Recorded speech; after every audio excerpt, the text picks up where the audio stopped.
नमस्कार। दुआ और प्रार्थना में याद करने के लिए शुक्रिया, बहुत बहुत आपका आभार। क्या इस दुनिया में कोई ऐसा भी नियम बना है कि सिर्फ मनुष्य होते हैं उनके जान की परवाह होती है? अधिकांश तौर पर आप देखेंगे कि ऐसे भी इस धरती में मानव आ चुके हैं जो लोग इंसान होकर के भी इंसान को नहीं बख्शते।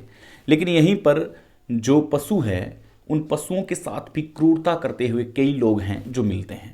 ऐसे में उनके लिए क्या कानून बनता है, क्या उनके लिए नियम और कायदे बनते हैं, ये भी देखने वाली बात है।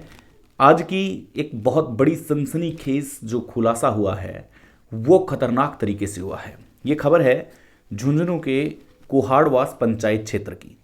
जोरिया जो जोहड़ है यहाँ पर डालनवास में तेजेंद्र ने, पुत्र ईश्वर है जो उनका नाम है, तेजेंद्र ने 5 नीलगाय और 7 गाय और 7 जो शियार है, यानी कि कुल मिलाकर के अगर हम बात करें तो 19 जानवरों को यहाँ पर ख़त्म कर दिया है।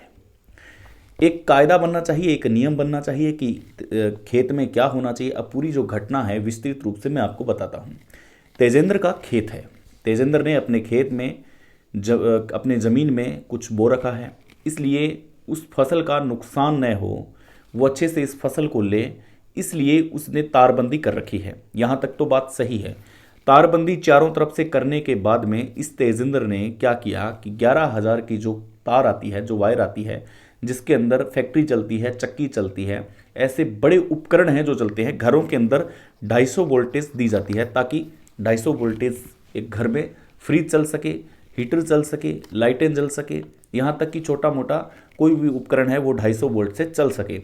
11,000 का वो फीडर होता है, 11,000 की वो लाइन होती है जो एक फीडर में आती है और उसके बाद में कई गांवों को उससे सप्लाई है जो मिलती है।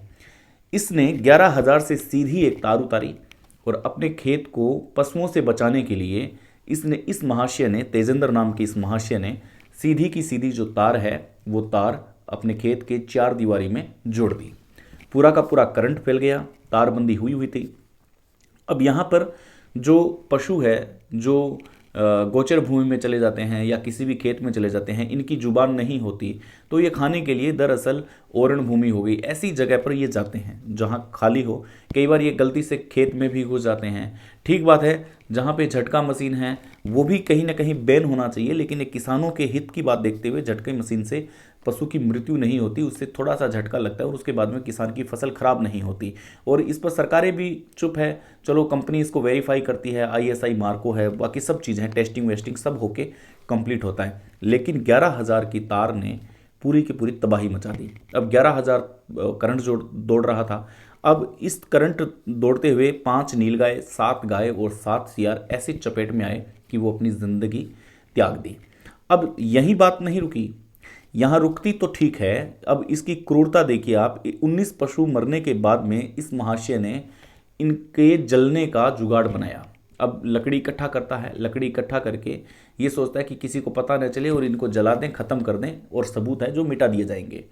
लेकिन भनक लग जाती है और पुलिस मौके पर पहुंचती है। फिर ये जैसे ही पता लगता है कि पुलिस है जो मौके पर पहुंच रही है, तो ये फिर फरार हो जाता है। ऐसे में आप क्या सीखते हैं कि जो पशु गए अपनी ज़िंदगी से, चलो वो गए, सारी बात ठीक है, लेकिन बाद में ये भी कहा जा सकता था कि इसने आरोप स्वीकार कर लिया है, चलो गलती से ये हो गया है, चलो गलती तो यहाँ पर माफ़ करने योग्य है ही नहीं, जान की कीमत होती है। लेकिन इसने सबूत मिटाने का प्रयास किया, ये कानून के आंखों में धूल झोंकने वाला इसने काम किया है। सवाल यहाँ पर कई मुख्य खड़े होते हैं। क्या इन ऐसे लोगों पर कोई कार्रवाई बनती है? क्या ऐसे खेतों में जो सीधा डायरेक्ट करंट का संपर्क करते हैं तारों से, पशुओं से बचाने के लिए फसल को, क्या ऐसे लोगों पर कठिन कार्रवाई होनी चाहिए?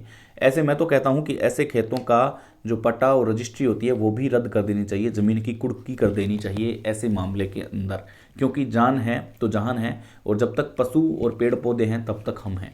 क्या कहना चाहेंगे आप इस सच्ची घटना पर? आप जरूर बताएंगे। बस पशुओं का ख्याल रखें मित्रों, वरना ये प्रकृति, ये सृष्टि नष्ट हो जाएगी। नमस्कार, जय हिंद।